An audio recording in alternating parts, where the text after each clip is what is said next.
और पाकिस्तान को डिस्टेबलाइज करना जाए, एक इंटरनेशनल जो है पॉलिसी है। यहाँ पे एक शायद जो G20 के जो लीडर्स हैं वो सब इस बात पे मुत्तफिक हैं, एग्री हैं कि यार अब ऐसा है कि चाइना से ये पावर किसी और को ट्रांसफर हो। थोड़ा सा आपका टेक चाहूंगा इन सारी चीजों के ऊपर। जी, सबसे पहले फखर भाई शो पे बुलाने के लिए धन्यवाद, अच्छा लगता आपके शो पे आके। Thank you sir. तो सर देखिए, सबसे पहले हमें समझना पड़ेगा G20 है क्या। G20 कहने को तो G20 है जैन की 20, पर अगर आप यूरोपियन यूनियन को एक कंट्री के तौर शामिल किया जाता है तो करीब करीब ये G40 to 50 बन जाता है जी। क्योंकि यूरोपियन यूनियन में 20-30 मुल्क है अपने और 19 वैसे हो गए तो करीब 40-50 के आसपास के मुल्क बन जाते हैं। अब फखर भाई 55% of the world GDP, 74% of international trade, 65% of the world population ये आता है G20 के अंदर। ये सबसे बड़ा इकोनॉमिक अलायंस है दुनिया में और ये ट्रेडिशनली वेस्ट डोमिनेटेड रहा है। ये हमेशा से वेस्ट डोमिनेटेड रहा है क्योंकि इसमें जो अगर आप देखेंगे अधिकतर पार्टनर जो वेस्ट के हैं, वेस्ट में भी अमेरिका यूरोपियन डोमिनेटेड रहा है, ये हमेशा G20 रहा है। अब की बार G20 में क्या चेंज आया है? G20 में पहले एक एम्बैरेसमेंट थी कि यार आपको यार लास्ट टाइम व्लादिमीर पुतिन आए थे, किसी ने हाथ नहीं मिलाया, किसी ने बात नहीं की, एक्सेप्ट मैक्रोन, किसी ने बात नहीं की, सब इधर उधर भाग रहे थे और वही उन्हीं के सामने रशिया की बुराइयां हो रही थी, ये हो रही थी, पुतिन इज अ बूचर, ये सब चीजें चल रही थी। अब की बार रशिया नहीं आए तो वो वाली सिचुएशन अवॉइड की गई, पहली बात।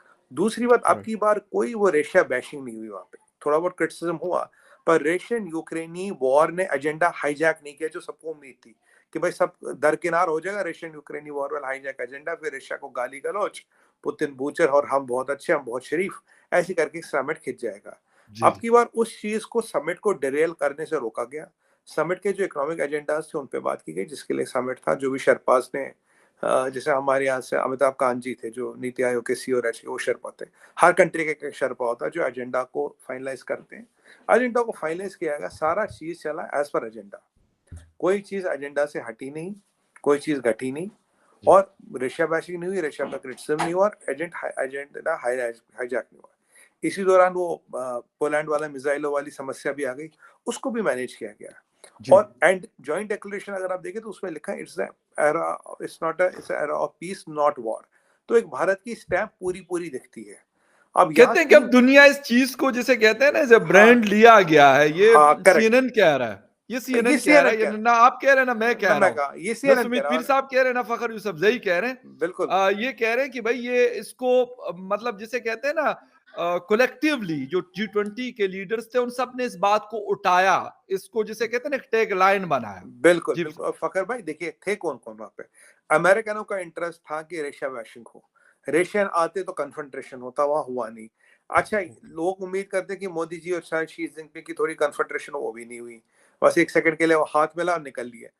और शी जिनपिंग इतना परेशान हो गया, उससे जाके शेस्टन ट्रूडो को पकड़ लिया, उसको सर उस पे आएंगे, वो बिल्कुल मैंने पूछना आपसे, उस टॉपिक कैसा नहीं है लेकिन उस पे बात करेंगे। जी बिल्कुल। तो ये हुआ, जहां ये सब फायरवर्क्स थे एक कमरे में, वहां कुछ नहीं हुआ और एजेंडा चला। तो अब समझ गया, अमेरिका और पूरा वेस्ट चाहते हुए रशिया की बैशिंग नहीं कर पाया, चाइना अपना एजेंडा नहीं चला पाया और जो एक ग्लोबल एजेंडा था वो चला भी। फखर भाई जरूरी क्यों, देखिए अमेरिका आपका रिसेशन में ऑलरेडी, आपका रशिया रिसेशन में है, आपका यूरोप रिसेशन में, चाइना रिसेशन में, इंडिया रिसेशन में नहीं है, बाकी सारी कंट्रियां ऑलमोस्ट रिसेशन में जा चुकी है। रशिया यूक्रेनी वॉर से मिला तो कुछ भी नहीं है अमेरिका को। देखिए अभी ये वॉर को आप ये मत देखिए रशिया यूक्रेन में, it is the west plus NATO world से रशिया, क्योंकि जो ज़ेलेंस्की तो वो तो एक बस ठप्पा है।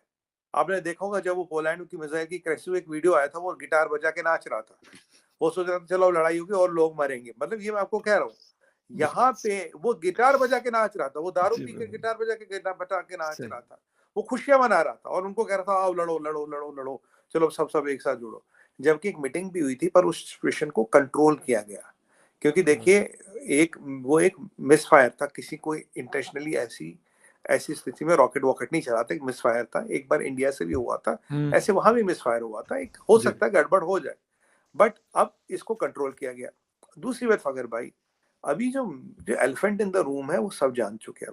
अब हर एक को इस लफड़े से निकलना है। इस लफड़े से कैसे निकलना है कि यार हमारी नाक भी बची रहे, लफड़ा भी खत्म हो जाए। हाँ बिल्कुल फखर भाई, world can not afford this conflict. World की जो इकोनॉमिक हालत होगी, आज आपको चाइना की बताऊं, टेंसेंट होल्डिंग्स का 50% से ज्यादा रेवेन्यू खत्म हो गया है। और जो अलीबाबा है जिसका वहां पूरा डोमिनेशन है, 97% मार्केट शेयर उसके पास, उसने 2.7 बिलियन का लॉस डिक्लेयर किया इस क्वार्टर में। मोनोपोली वाले लॉस डिक्लेयर कर रहे हैं ऑलमोस्ट। मेरे पास कहीं से खबर आई है कि चाइना जो है ऑलमोस्ट जो अपनी सॉवरेन पे कुछ इंटरेस्ट पेमेंट्स है उन पे शायद डिफॉल्ट कर रहा या करने वाला है। तो जो चाइना की हालत होने वाली वो दुनिया को बहुत बड़ा झटका देगी। अभी हमें इन छोटे मोटे लफड़ों से निकल के उस झटके के लिए तैयार रहना। और ऐसी सूरत में अगर भारत और मोदी जी के पास कमांड है, इससे अच्छी चीज कोई हो नहीं सकती। मैं पूछोगे क्यों?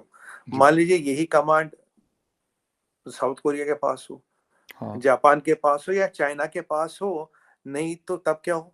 अगर ये कमांड चाइना के पास हो तो क्या हो? तो अभी जो पीस और जो दुनिया को अपने साथ लेके चलने वाली बात है, जो सैनिटी वाली बात है, जो पीस वाली बात है, वो इंडिया ही कर सकता है। और इंडिया ही एक ऐसी पार्टी है जिस पर हर कोई भरोसा भी करता है। और इससे क्या हुआ? चाइना का एजेंडा नहीं चल रहा ब्रिक्स में, चाइना का एजेंडा G20 में नहीं चल रहा, चाइना का एजेंडा SCO में नहीं चल रहा। तीनों फोरम में चाइना का एजेंडा नहीं चल रहा। इसलिए जब शी जिनपिंग फिर जो परेशान हो गया था तो जस्टिन ट्रूडो को पकड़ लिया, उसका रास्ता रोक लिया ऐसे। वो आपने देखा होगा वो वीडियो। और वो बिल्कुल, और उसको कह रहे हैं कि आप ईमानदारी वाली बात करो, पता नहीं क्या इस तरह की बातें। खैर उस पे बिल्कुल जाना हमने विद रूल्स। एग्जैक्टली, बिल्कुल। और अपने इंटरप्रेटर को साथ खड़ा करके और चाइनीज लैंग्वेज में वो बात कर रहे हैं और बड़ा वीडियो वायरल भी है, उसके ऊपर भी बिल्कुल बात करेंगे। अच्छा, इस वक्त जो एशियन पावर की बात कर रहे हैं कि जी इंडिया चाइना नहीं है, तो चाइना वाकई में अब साइड पे हो गया मुकम्मल तौर पे, या वो भी कोशिश करेगा, चाइना भी करेगा, इंडिया भी करेगा और बाकी भी जो लोग हैं वो कोशिश करेंगे कि हाँ यार हमारे पास ताकत रहे? देखिए, कोशिश तो दुनिया में हर कोई करता। फखर भाई, आपके पास ताकत रहे, कोशिश करना इस जो आपका अधिकार है, आपको उससे कोई रोक नहीं सकता। Nobody can stop you from trying. But China में दिक्कत क्या है? चाइना में आप काफी एक्सपर्ट्स, अगर आप इंटरनेशनल मीडिया में देखें, कह रहे हैं कि यार चाइना 30 साल से दुनिया को बेवकूफ बना रहा है। चाइना की इकोनॉमी, चाइना के नंबर्स 30 साल से हाइप्ड अप है। चाइना का अब देखिए दिक्कत क्या है। आपका रियल एस्टेट पॉन्क ऑफ कर चुका है। रियल एस्टेट क्या फकर भाई? Real estate is 30% of China GDP। Real estate कोई छोटा मोटा रियल एस्टेट नहीं, 2-3% का कोई सेक्टर है, कोई बात नहीं। 30% GDP आपका रियल एस्टेट से आता है, वो कॉन्क ऑफ कर चुका है। बिल्कुल 30%। मान लीजिए अगर वो हमारे ऑटो होते हैं ना 3 टायर वाले, उसका एक टायर निकाल दो तो चले पाएगा? सवाल ही नहीं पैदा होता, नहीं चल सकता। और जो बाकी हमने आपके शो पे जितनी सारी इकोनॉमिक पैरामीटर्स की बात की वो की, उस पर ड्रॉट है, उस पर पावर नहीं, उस पर कोई लाइन नहीं, उस पर ये लफड़ा, उस पर ये लफड़ा। जिन 101 कंट्रियों को लोन दे उनमें से 60 कंट्रियों करें हम लोन वापस देंगे नहीं आपकी। चाइना क्या डिफॉल्ट का टाइम बहुत दूर नहीं आपकी, मैं आपके शो पे डिक्लेयर करूँ, it's not very far of. China बहुत जल्दी डिफॉल्ट भी करेगा, क्योंकि चाइना के पास कुछ बचा है नहीं। जो लोग को बंद किया जीरो कोविड के चक्कर में ताकि विद्रोह न हो, सड़कों पे खून खराबा न हो, इसलिए उनको उन्होंने बंद कर रखा। जी के अगेंस्ट प्रोटेस्ट न हो। कहानी ये है कि चाइना को दरकिरार करने वाला आपका मीडिया, हमारा मीडिया नहीं, आप और हम नहीं, जो आपने सही कहा था, खुद CNN है।